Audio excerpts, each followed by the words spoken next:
What happens if a modern gym bro spends 7 days in ancient Rome? Day 1. You arrive in Rome 100 BC. You are wearing a stringer tank top, compression shorts, and shoes that cost more than a Roman soldier makes in 3 months. You have a gallon water jug. You have a shaker bottle with 2 scoops of whey protein already mixed because you took it on the journey just in case. You have a small bag with creatine, magnesium glycinate, and a pre-workout that turns your urine a color that hasn't been discovered yet in this century. The entire city stops. Not because of time travel, not because of the paradox, because of the compression shorts. A senator's horse refuses to move forward. A street vendor drops an entire tray of bread. 3 children run away. 1 child runs toward you. His mother pulls him back. A philosopher sitting outside a building looks at you for a long time and then writes something down. You will never know what he wrote. It was probably about the shorts. You try to explain that you're just a guy who trains. You say this in English. Nobody understands English because English does not exist. You try hand gestures. The hand gestures you use to describe training look in Roman body language like either a religious ritual or a threat. A crowd forms. You smile. Several people in the crowd make protective gestures toward the gods. You decide to find somewhere to sleep and figure out the rest tomorrow. You drink your whey shake before bed. It is the last familiar thing that will happen to you for 7 days.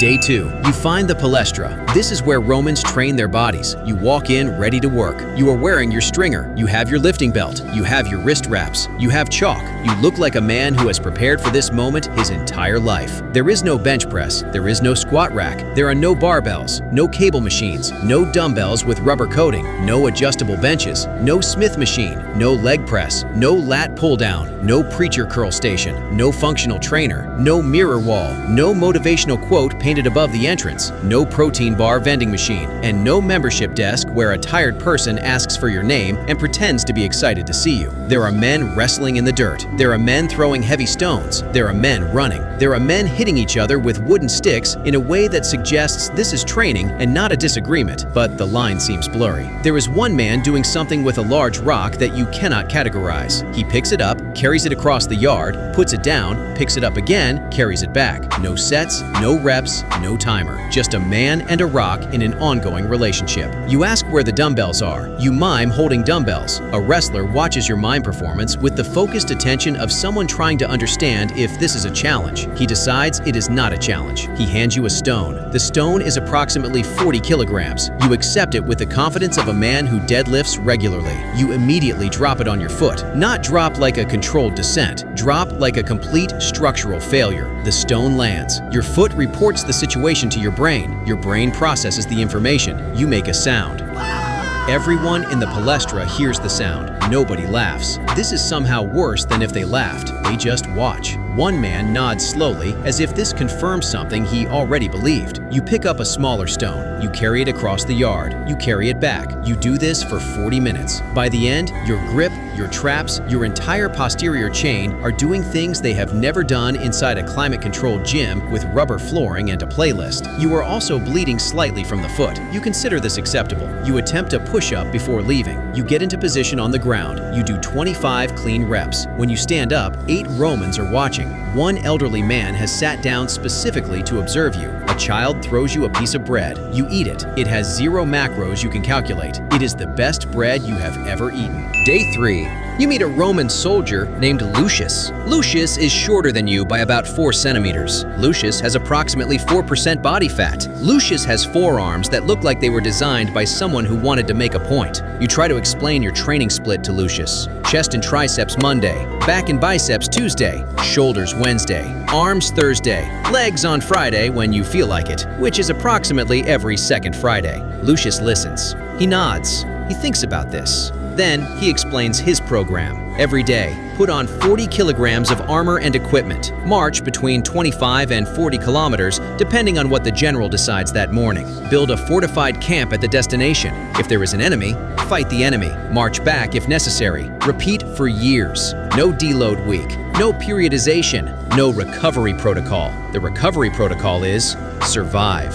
You ask Lucius about his diet. He says grain mostly, some vegetables, occasionally meat, no protein shakes because the concept does not exist. You tell him protein synthesis requires adequate leucine intake, and he should be eating at least 1.6 grams of protein per kilogram of body weight to optimize muscle retention. Lucius looks at you for a long time. Then he picks up his shield and walks away. The shield weighs 10 kilograms. He carries it like it is a piece of paper. You spend the rest of the day trying to find food with adequate protein. Rome has eggs. Rome has fish. Rome has legumes. Rome has meat if you have money. You have no money because your bank account is in a century that does not exist yet. You eat garum on bread.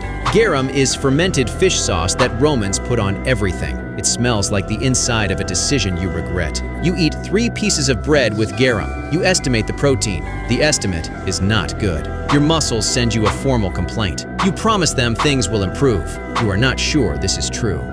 Day 4, you discover the thermae, the Roman baths. You walk in thinking this is a recovery day activity. Contrast therapy, hot and cold exposure, very on brand for someone who follows the right people online. You are correct that there is hot and cold water. You are completely wrong about everything else. The thermae is not a spa. The thermae is a social institution. Romans come here to bathe, yes. They also come here to conduct business, argue philosophy, discuss politics, make deals, break deals, find clients, lose clients, eat, drink, and judge each other's bodies with an openness that would be considered extraordinary in any modern gym context. In a modern gym, you do not comment on another person's physique directly. In the thermae, commentary is considered normal social interaction. A man you have never met looks at you with genuine professional interest and says something in Latin. You find someone who speaks enough Greek for you to communicate through broken translation chains. The original comment, passed through 2 languages and 3 people, arrives as approximately good proportions, upper body strong, legs could be bigger. You stand there in the steam of a 2,000-year-old bathhouse, receiving the most accurate physique assessment of your life from a stranger in a toga. You spend 3 hours in the thermae. You talk to merchants, soldiers, a man who claims to be a poet but seems to spend most of his time in the baths, and a very old retired gladiator who has 11 visible scars and moves like someone who made peace with pain a long time ago.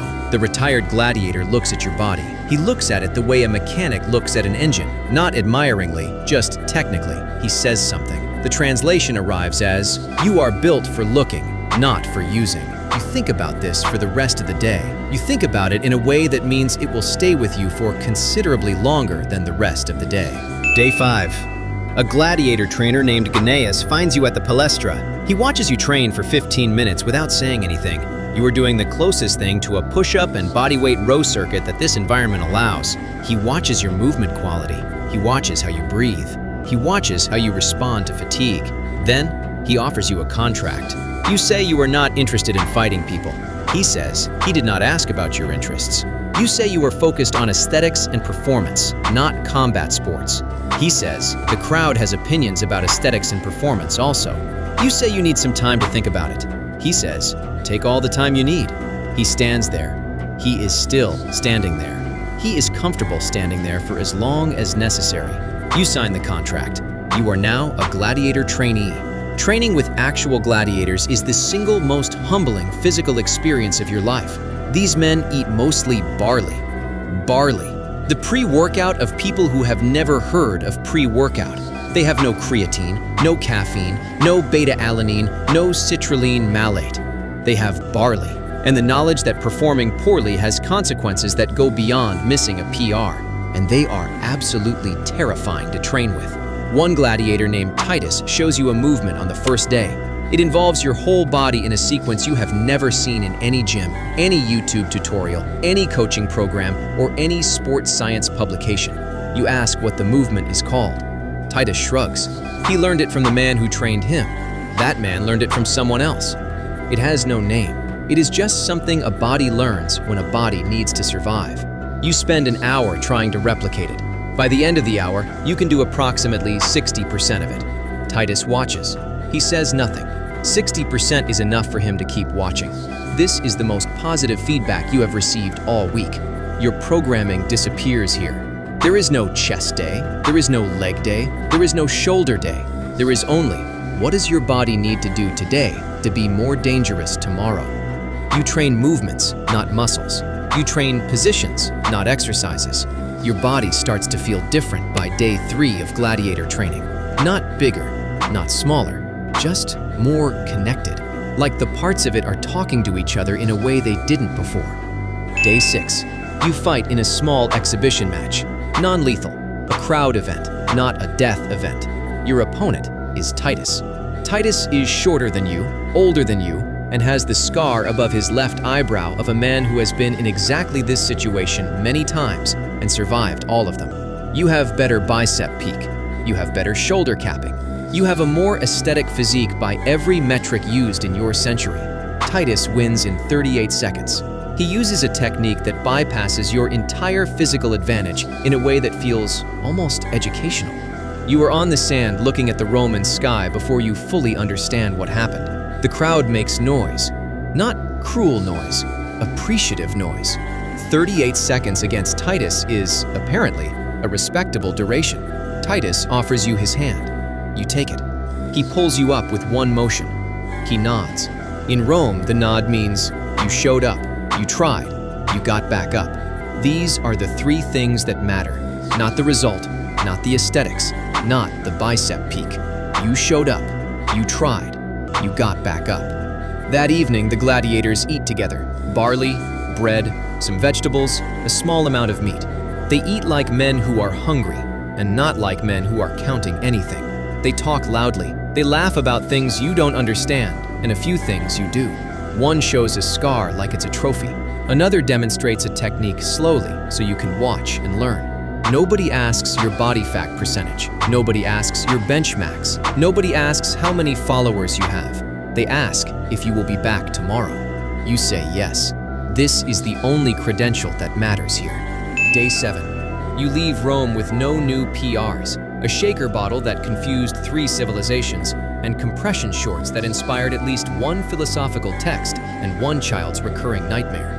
Your bench didn't go up because there was no bench, but your grip is stronger from carrying real stones. Your legs work differently from walking real hills, and your back, the one that has been complaining since 2021, finally stopped. You land back in your century, walk into your clean, climate-controlled gym, load the bar heavier than usual, and squat deeper than you have in months. Your body remembers something Rome taught it without ever putting it into words. Now subscribe and tell me, what is your current squat PR?